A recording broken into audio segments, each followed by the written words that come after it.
이 시간 함께 보실 하나님의 말씀은 창세기 27장 36절에서 40절입니다. 창세기 27장 36절에서 40절 말씀 보도록 하겠습니다. 에서가 이르되 그의 이름을 야곱이라 함이 합당하지 아니하나이까. 그가 나를 속임이 이것이 두 번째니이다. 전에는 나의 장자의 명분을 빼앗고 이제는 내 복을 빼앗았나이다. 또 이르되 아버지께서 나를 위하여 빌 복을 남기지 아니하셨나이까.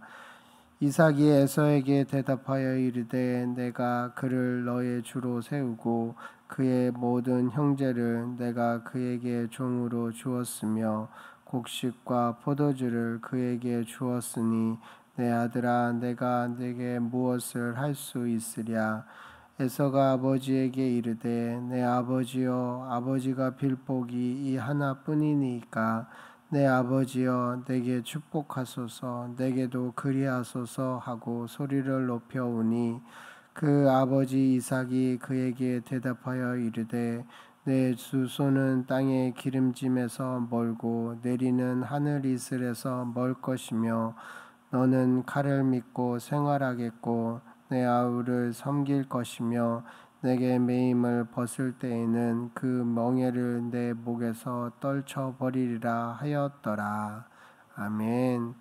이 시간 하늘의 복을 받으려면 자신을 먼저 돌아보라 라는 제목으로 함께 말씀을 나눌까 합니다. 오늘 본문이 일어난 사건 전에 이미 장자의 복은 야곱에게 내려졌습니다. 아버지 이삭은 야곱에게 속은 것을 알고 매우 두려워했습니다. 그것은 하나님 앞에서 빌었기에 이제는 야곱을 위해 내린 축복을 물릴 수 없기 때문입니다. 이삭은 큰아들 에서를 위해 빌기도 작정한 모든 복을 야곱이 가져갔으며 자신은 아무것도 할 수 없음을 깨달았습니다. 에서는 아버지 이삭이 아무것도 할 수 없음을 직감하며 큰 소리로 비명을 지르듯 소리칩니다. 34절에 보면 에서가 그의 아버지의 말을 듣고 소리내어 울며 아버지에게 이르되 내 아버지여 내게 축복하소서 내게도 그리하소서 라고 고백합니다. 어린아이처럼 엉엉 울면서 자기에게도 축복을 해달라고 떼를 쓴 것입니다. 인간적으로 생각하면 에서가 억울하게 당한 것으로 보입니다. 참 안 됐습니다. 이제는 에서가 장자권의 소중함을 깨닫고 축복받기 원하는데 야곱이 그것을 속여서 빼앗은 나쁜 놈이라고 생각될 수 있습니다. 그러나 우리가 조금만 살펴보면 에서가 얼마나 잘못되었는지 얼마나 교만한 사람인지를 알 수 있습니다. 에서는 큰 소리로 외치며 울부짖으나 그는 결국 자신이 받아야 할 장자의 복을 받지 못하게 되었습니다. 야곱은 태어날 때 형 에서의 발꿈치를 잡고 따라 나왔기 때문에 발꿈치를 붙잡다라는 의미로 이름이 지어졌습니다. 그러나 그 이름은 자리에서 밀어내다로의 의미가 발전되었고 에서는 그를 속이는 자, 사기치는 자라는 의미로 해석합니다. 이전에 자신이 야곱에게 팥죽 한 그릇의 장자권을 판 것이 오늘날의 결과로 이어졌다라는 사실을 깨닫고 동생 야곱을 속이는 자로 주장한 것입니다. 36절에 보면 이렇게 에서가 말하고 있습니다. 에서가 이르되 그의 이름을 야곱이라 함이 합당하지 아니하나이까. 그가 나를 속임이 이것이 두 번째니이다. 전에는 나의 장자의 명분을 빼앗고 이제는 내 복을 빼앗았나이다. 또 이르되 아버지께서 나를 위하여 빌 복을 남기지 아니하셨나이까. 에서의 이 말이 사실일까요? 그렇지 않습니다. 야곱이 자기 장자의 명분을 빼앗았다라는 것은 사실이 아닙니다. 야곱은 되지도 안 되겠지만 그냥 던져본 것입니다. 이 죽 한 그릇과 형의 장자권을 바꿉시다라고 했지만 진짜 그럴 것이라고는 기대를 안 했습니다. 그런데 선뜻 그러자고 하며 자기가 장자권을 아무렇게나 여기며 팥죽 한 그릇과 바꾸어 버리고는 그것은 전혀 이야기하지 않았습니다. 야곱이 나를 속였다라고 철저하게 자기 유리한 쪽으로 아버지에게 하소연한 것입니다. 이에 이삭은 한 번 하나님 앞에 선포한 복을 취소할 수 없다는 것을 알았기에 매우 안타까워하며 어떤 방법으로도 에서를 축복할 수 없음을 선언합니다. 이에 에서는 어린아이처럼 아버지 앞에 다시 소리내며 떼를 씁니다.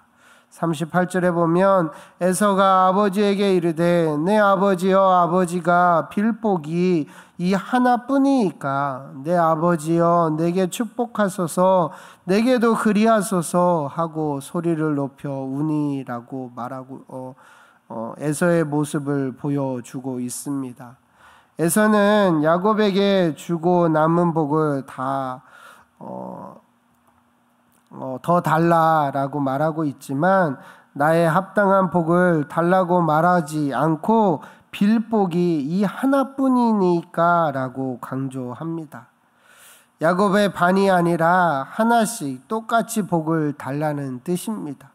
여전히 미련을 버리지 못하고 있고 끝까지 아버지의 애정에 기대해 보려는 것입니다. 그의 이삭이 반응합니다. 39절과 40절 말씀을 함께 읽어보도록 하겠습니다. 그 아버지 이삭이 그에게 대답하여 이르되 내 주소는 땅의 기름짐에서 멀고 내리는 너는 칼을 믿고 생활하겠고 내 아우를 섬길 것이며 내가 매임을 벗을 때에는 그 멍에를 내 목에서 떨쳐버리라 하였더라. 아멘. 먼저 칼을 믿고 생활할 것이라고 했는데 농산물이 없으니까 무력으로 남의 것을 빼앗는 자가 된다라는 것입니다. 내 아우를 섬길 것이라고 말하며 장자권의 이양을 다시 확인시켜 준 것입니다. 내가 매임을 벗을 때에는 그 멍에를 내 목에서 떨쳐버릴 것이라고 했는데 멍에는 장자가 된 동생을 섬겨야 하는 책임을 뜻합니다. 그것을 벗어버리니까 에서가 스스로 이삭의 가문에서 벗어나는 것을 말합니다. 장자가 된 야곱을 통해 하나님의 언약 아래 남아 있을 수 있는 그 가능성마저 자기가 떨쳐버린다라는 것입니다. 오직 자기 힘만 믿고 세상에서 형통하고 쾌락을 즐기면서 살게 될 것을 말해주고 있는 것입니다.